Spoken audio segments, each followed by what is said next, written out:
Hello guys, how are you today? Sorry I haven't done a video for the past couple of weeks. I have been inundated with stuff going on.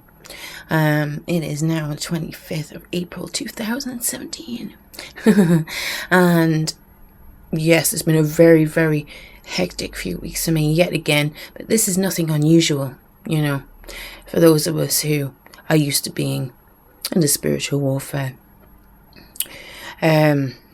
Yeah, so anyway, I'm back now. And I just wanted to continue my videos about worldly experiences. Okay, and I just want to get to the point really. So I'm not going to drag this out. I said in my other video I'd written a book about the experiences I'd had in my life kind of up until I was 15, and I will continue to keep on writing. At the minute I'm just trying to edit that book and I'm trying to format it properly. Because I already released it, and to be honest I released it in a mess and I don't know why I did that. I was just under pressure to get it out, so I'm now re-editing that and I'm hopefully gonna get it out because I've spent hours and days on this. But anyway, back to the point of the video. Okay, bear with me. Okay, I'm absolutely shattered at the moment and I just wanted to get this done today. Okay, so as explained in my other video, some of us don't have an easy life. And maybe this is for a reason. Maybe we're harassed for a reason, and sometimes we don't find out that reason till later on. But okay, to continue with my worldly experiences, this is just to show you how I've come about some of my knowledge, some of my spiritual knowledge. Okay, so where was I last time? Okay, I was mentioning in the last video all the stuff I was having going on around the age of kind of 10 years old, somewhere over that way. And I had mentioned that this neighbour tried to abuse me. And then I was having problems with this teacher at school. A teacher left the school. I also left that school and I went to a different school for a while. And I had problems at home. What I actually had going on at home was I had a very violent father. I mean, he's never been diagnosed with anything. It's been said that this man is possibly schizophrenic with delusions of grandeur. I'm just saying this so that it wasn't an average case. By far, it wasn't an average case. It was like living in a horror movie of sorts. Okay, so I had that going on, and that went on for years. That went on, I first kind of realized my father was like that when I was kind of about 4 years old. And there was this couple of events, and how when you're a child, and you're one of these people who trust your instincts, after certain events, to kind of keep away from people. Your instincts tell you not to go near these people, they're going to hurt you or whatever. So I just tried to keep out of the way of my dad as much as possible growing up. I was very close to him at the age of kind of 2, 3. And then I realised what he was like. So we had that going on at home. It was a stage where at that time in my life, it was funny, there was a lot of stuff going on. Kind of while all this stuff was going on, I always had kind of interventions. I used to go through stages where I would kind of pray to God. I would walk home from school and I would pray to God about, stuff like, please, Father, please, God, please, Lord Jesus, if you're up there, please help me with this. Please don't let my dad hurt my mum. Please don't let my dad even be in when I get home. I want to go to my nan's house, stuff like that, And there is humour in these circumstances, I think sometimes that's what keeps you going. So I used to pray sometimes on the way home. That if there was a God, please help me, please help my family. please help us stay away, from the evil of this man's mind. Please don't let him go that far. This is the stuff I was praying to God. And, there was a few things that went on. I found this little Bible once. And it was like one that you'd have on a chain or something. I mean, it was about, how can you describe it? It was about an inch big either way book. Okay. And it was encased in like a gold kind of casing. And it had just like a big cross on the front of it, and you opened it, okay? And inside this Bible, this miniature Bible I found, there was the pages, and they were real pages, and they had real writing on, little tiny writing, and it was amazing. You could actually read it if you looked close enough, But I found that. So I didn't realize these things as I was growing up, but that was a sign, okay? That was a sign back to me from the Father, from the living God, that he was showing me a sign back, okay? And I never realized this at the time, and I didn't connect the two at the time. But yeah, it was amazing kind of finding that as well. A few things happened. I think it was around the time I was about 12. My dad had this accident. He used to drive lorries, big rigs and stuff, 18-wheelers, stuff like that. And he had been driving for years, and it was all he did, just drive trucks for years. He'd been a mechanic previously or something. And it was right around the time, on and off, of these few years, that I'd been praying. And this one day we'd got a phone call that he had actually had a big crash.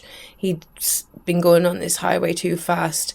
He'd had to slam his brakes on. He'd actually rolled down an embankment, and he'd been found at the bottom of this embankment in this truck which had rolled down the embankment, and he was unconscious. At the time, I've said this in my book, it seemed like a blessing to my family, because the abuse had been getting drastically worse. We didn't know where it was going to end. And it was completely behind closed doors kind of thing. Nobody had a clue. Nobody had a clue. He was very good at manipulating people. He was very good at hiding everything. Very scary situation for children to be in. But yeah, this was it's almost like this was the answers I was getting back from the Lord, from God, And at the time, like I said, I didn't realise. Yeah. And like I said in earlier videos, when you think back on these things, okay? I haven't got that little Bible now. I can't remember what happened to it, but I have moved so many times. I have lost probably about 80% of my possessions that I ever owned. Okay. But yeah, I mean, you look back on that and think, I mean, people, we know, yeah, a lot of us sensible people know that there really are no coincidences. Yes, there seems to be a lot of coincidences, but they're not, okay? We realise that they are signs, okay, when you know about this stuff. What happened after that? I just want to tell you kind of my worldly experience so you can understand where I'm coming from, where I get my knowledge from, okay? Okay, so after that time, around the time age 13, my nan passed away, okay? My nan was a very, very prominent figure in my life. She was like a second mum to me. She lived in the same cul-de-sac as we did. And it was devastating to me. It was absolutely devastating to me. Okay, it was actually 2 weeks before my 13th birthday, I think that happened. And the whole family was devastated, and it was a shock. It wasn't she'd been ill or anything. It was a shock. She'd been ill. She'd been ill for a day and a half, 2 days, and she just wasn't feeling right. She ended up having a massive heart attack and just going just like that. She was only, I think, 58 or something like that. She was only in her late 50s. She was still very young, So that was an absolute shock and a nightmare to deal with again. My nan was a Christian. My nan was the person who instilled this in me in the beginning. So yeah, there was that to deal with. What else? Not only that, but I don't know if I mentioned it, all through my school years I was kind of picked on. I was outcast. You know, I wasn't accepted. And I'd learned to deal with that. That was just a fact of life for me. Okay, the only thing that ever helped me through this, unbeknownst to me, because God was there all along and I wasn't quite sure and I didn't know, but I just kept reaching out. But the only other thing that ever helped me with any of this was obviously my mum. I was been very close to my mum, but music. Music was always my way of escapism, was always my way that I could relate to emotions and express emotions. And I often said, in years gone by, if I hadn't had music, I probably wouldn't have been here. But this is why I have so much music on my channel. When I grew up, I also did some DJing. I became a DJ, but it didn't quite come off, so I gave up in the end. But so this is the Music Association, so I have so much music on my channel because I do believe, okay, and there'll be other people that have different opinions about this, but I do believe that some music isn't bad. I don't believe that all music is bad. I believe that everything's here for a reason, okay? And I think that, yes, some music is here for maybe bad influence reasons, okay? That word again, influence is a huge word. I think some music is here through the good, through the God side of it, yeah? I didn't know this until I got to know all this stuff, but unbeknownst to me, I've always kind of followed the godly side of this stuff without realizing it. Yes, I was into Guns N' Roses, yeah, when I was young. I was into Def Leppard first. This is kind of rock music I was into. I was only quite young at the time. I was into Def Leppard, then I got into Guns N' Roses, and yes, they were nasty, and they were angry, yeah, and they were heavy rock, but it helped me. Okay, it helped me express how I was feeling. It helped me, express this frustration, this anger that I had inside towards my father, towards what was going on, towards the world who hated me without cause. I now know what that's all about, okay? And I was a big fan of rock music back in the day. I even did some DJing where rock music was concerned when I was about 17 or something like that. But you grow up and you find out things. I'd like Metallica as well and stuff like that. And then I find out, Axl Rose is a Christian, James Hetfield is a Christian. I've only just found this out recently. I wasn't sure. But yeah, isn't it funny? I watched a video. Well, I've watched videos over the years about Guns N' Roses, and I think it's the Estranged video.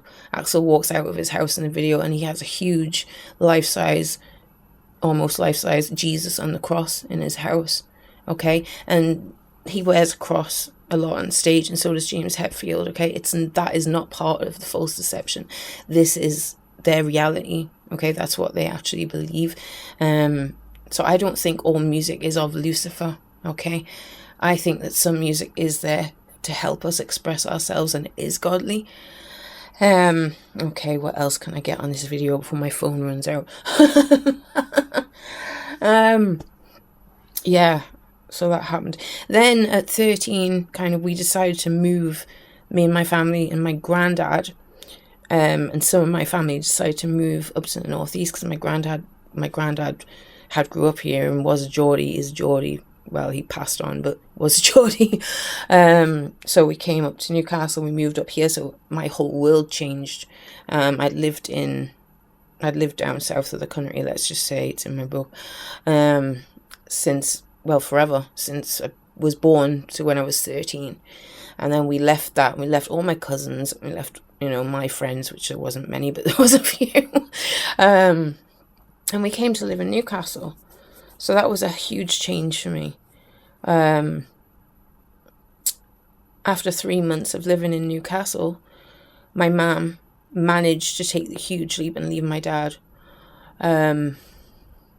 Thank God that she managed to do that how she did, because if she didn't, we might not have been here today to speak about it. And I'm not exaggerating, I'm not making this up, okay? I don't need to do that. If you knew my life, you'd know I don't need to make anything up. But, yeah, so my mum left my dad, which we were so thankful for, because we really believed he was going to kill us, The man was very, very unstable.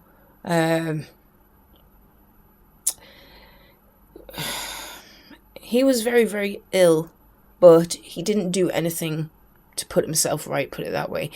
Though he saw the damage he was doing, he never, ever, ever said, oh, I'm going to go to the doctors, I'm going to get anything checked out. He continued to do what he was doing, whether he admitted to remembering it or not, okay?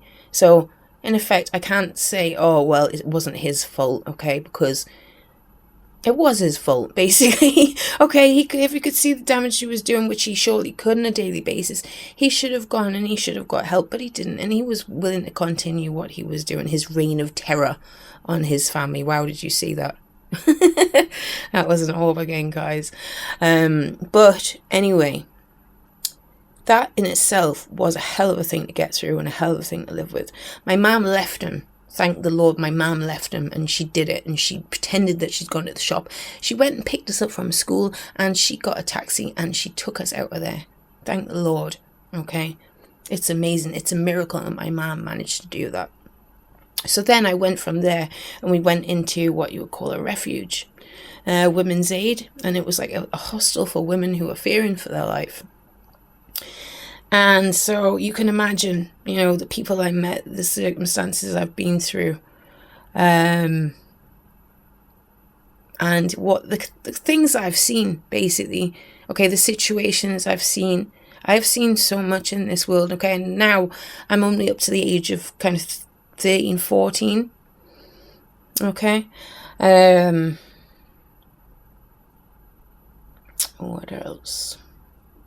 So obviously we're in a refuge. A lot of stuff happened there. I was going through a lot. My sister was going through a lot. My mom was going through a lot. You know, we got a place. We had to move schools several times. You know, there was always an issue of me being a bit of a rebel, me trying to cope with what happened to me. You know. Anyway, after that, we got a place, we made some new relationships. My granddad was still with us. What happened after that was my granddad had gone bad. I don't know what happened. I think my granddad was very badly affected by everything that happened. He had bad influences around him at the time, and he kind of lost his place. He kind of lost it, and my granddad kind of inadvertently ended up persecuting us. So we had to leave, and we had to leave my granddad, okay, because there was always the threat that he would be in touch with my dad. Okay, so basically we had to leave my granddad. We had to then move again, and we went down to another part of the country for a year, and then we came back up because we didn't like it, and we thought we'd be okay now. So we went to somewhere else for a year, came back up to Newcastle. You know, what can I tell you about my extraordinary life? It's always been a series of changes, of adjustments, of learning, of fighting. Yeah, it's never been easy. And it's important for everybody to know that at some stage, I suppose I could have give up. You know, I did go through a stage where I was suicidal. But you have to keep the faith. Okay, you have to believe that you're going to make it out of it, and you have to believe that you're going to be okay, and you have to believe that things are going to get better, no matter how bad things are. Okay, guys. I feel like I've just constantly been put through a series of tests in my life, and like I say, now I understand what it's all about. I don't mind. You know, I'm going to get up here on YouTube, and I know I'm not perfect. I'm not exactly making a good show of it here. I'm just trying to tell you the truth. You know, I know I'm running through it really fast as well, but I'm just trying to give you kind of a perspective of how I know so much and where I've got my experience and knowledge from. I think I'm going to leave it there for now, because there's just a lot to tell you, and there's a lot kind of going around my head. I'm tired and I can't get it all in perspective. But you know, this world is just getting worse. every single day. I take inspiration all the time from YouTube and from others like myself on YouTube. And it's lovely to see. And what can I say? There's a lot of people in life who just mosey along, you know, kind of go easily from one thing to another and settle on that and be like, right, yes, that's me. I don't need to do anything else, you know. I don't need to pursue anything else. I've got my career, as it may be, or my whatever it is they're pursuing, and they think, oh, I don't need to do anything else. Excuse me. Okay, let me ask you one question, people like that. Are you 100% happy? Are you 100% fulfilled? Is that all you need to be doing in life? You know, is that all you need to be looking after is your own interests? Can you tell me that you're 100% happy, 100% fulfilled when you've decided, okay, I've got this, I've got that, and that's all I need. And now let's continue to look for more things to do and more things to spend money on. Can you tell me that you feel that that's it now? Because I'm not sure I could, okay? Even if I had a normal average life and I didn't know any better, I'm still not sure I could. I mean, I don't think bad of people if you have a life like that. That's fair enough. That's up to you to figure out. But I couldn't imagine, you know, how some people say, oh, I've worked at this job for 15 years, you know. I mean, yes, it is achievement. It is an achievement because, you know, 15 years is a heck of a long time of anything, yeah. Of course, it's an achievement to work at somewhere for 15 years, of course. But to me, it's like, I don't know, nearly a quarter of a lifetime or something. You were working in the same place and doing the same things, you know. Unless there's a great purpose to that, unless there's so many other things to that, I would get very bored. Okay, I believe in life you're supposed to learn, you're supposed to progress, you're supposed to move on, you're supposed to be the best you can be. Okay, so what's the point in getting a job that's all right and settling for that? Then you know you can do so much better. Okay. Some people think the likes of us are crazy because we're just not happy, because we're, what's the word, never happy. Well, that's not true. You know, it's not that we're never happy. We are happy, okay? It's just sometimes we don't feel fulfilled. Maybe that we realize more than some other people do. Maybe we realize that there is more going on in the world than just us. You see what I'm saying? Like I say, I don't hate people like that whatsoever. That's their perspective. That's fine. But, you know, as I go back, as I was saying in the other video, there is more to life than just going to work, yeah, and just functioning and doing what we're supposed to do. Okay. I've come to realize this through my series of tests, okay? But, you know, one thing else I realized, you know, and it's not until in the last couple of years I realised this also. I've realised a heck of a lot in the last couple of years. A lot hasn't happened to me because I simply said no. You know, people have tried to do things to me and they got so far, okay? But then I actually turned around and said, no, I won't do it. No, you're not doing that. And you know what that did? Okay, it didn't make them worse like people think it was going to. It made them back off. Because I'd said no. Okay, this is what I want to reiterate to people. You need to be able to say no, and you need to be able to stand up for yourself. Okay, let me just give you a quick. Okay, so I was saying this guy tried to abuse me when I was 9 years old. Okay, he basically asked me to do something when he was trying to abuse me, and I said no. I said no, I'm not doing it. Okay, so I didn't have to do it. I was 9 years old, and he was 21, I think. Okay, so I got away with being abused a heck of a lot less, you know, than if I'd went along with it and I'd said yes. He would have done what he wanted to me because I turned around and said, no, I'm not doing that. And I had the guts to do that at 9 years old, which to be honest for me then was a stretch. You know, I wasn't that kind of person and I was very quiet. And in that situation, I turned around and I said, no, I'm not doing that. I won't do that. No. Okay, so I got away very luckily there. And very minimal, okay, because I said no to him. Okay, and this is what people need to know. You have to stand your ground in this world, okay? Because if you don't, they are going to run all over you, okay? They are going to walk all over you unless you turn around and say no. Don't get me wrong. Do it politely. Don't be nasty about it. Unless, of course, it's somebody abusing you, then you be nasty about it. But stand your ground, okay? It is so important that you stand your ground in this world. Because guess what? Do you realize who runs this world? Yeah? God has the ultimate say, the Father has the ultimate say, the Father is the creator. But guess who's running rampant around this world? Guess who stole God's creation or tried to half steal God's creation? And it's not God, okay? It's the bad one, okay?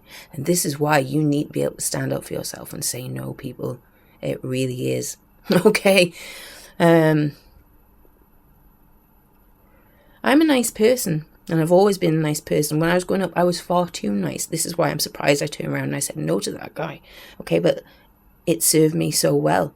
And then it kept on serving me every time I was put in that position to say no, or to realize I was being put in that position. Okay, so just keep your wits about you, please. Okay, know when you're being taken advantage of. Listen keenly to what people are telling you, okay? Do not be deceived. In these last days, do not be deceived, because deception is everywhere. Okay, deception is everywhere. I have a daughter. I have a beautiful daughter. That's my daughter. Okay, now she's 12. She's just turned 12, and I have a hell of a job trying to keep her on the right side. She knows the truth because I've told her the truth, okay? Because I know the truth. And I don't take this lightly. She needs to know the truth. She needs to have the full armor of God on, okay? And this is what you need to do, everybody. Okay? And if anyone wants to laugh, you can laugh at me. It's not a problem, okay? You can laugh at me. It doesn't bother me. You are only laughing because you are unenlightened to the world and to the truth, okay? That's something that you need to work on, all right? I'm not going to have a go at you for that. You need to be more enlightened, and you need to get more worldly experience, okay? But guys, I am going to leave it off here for now, because I reckon that my phone will probably run out. But I want to do another one soon, and I'm going to finish off everything that's happened in my life quickly. So I just want to break it down and give you guys a standpoint of where I'm coming from. And then I want to do another video on Christianity and what people think of Christians and what I used to think of Christians, okay, and the perception I got of it, and what the actual reality is now I know, okay? So this is something I'm looking forward to doing, and this video will actually take probably all day to upload to my YouTube. You know, I don't know why they're taking so long, but they are taking literally 24 hours to upload from my computer to YouTube. And it's ridiculous, okay? So I don't know what that's about. But you might get this video tomorrow, okay? In the meantime, guys, stay safe, stay vigilant. Remember, okay, to stand up for yourself and stand your ground, okay? It's very important that you stand your ground, okay? God bless, guys. Stay safe, and I will speak to you soon. Okay, God bless. Thank you very much. Goodbye, guys.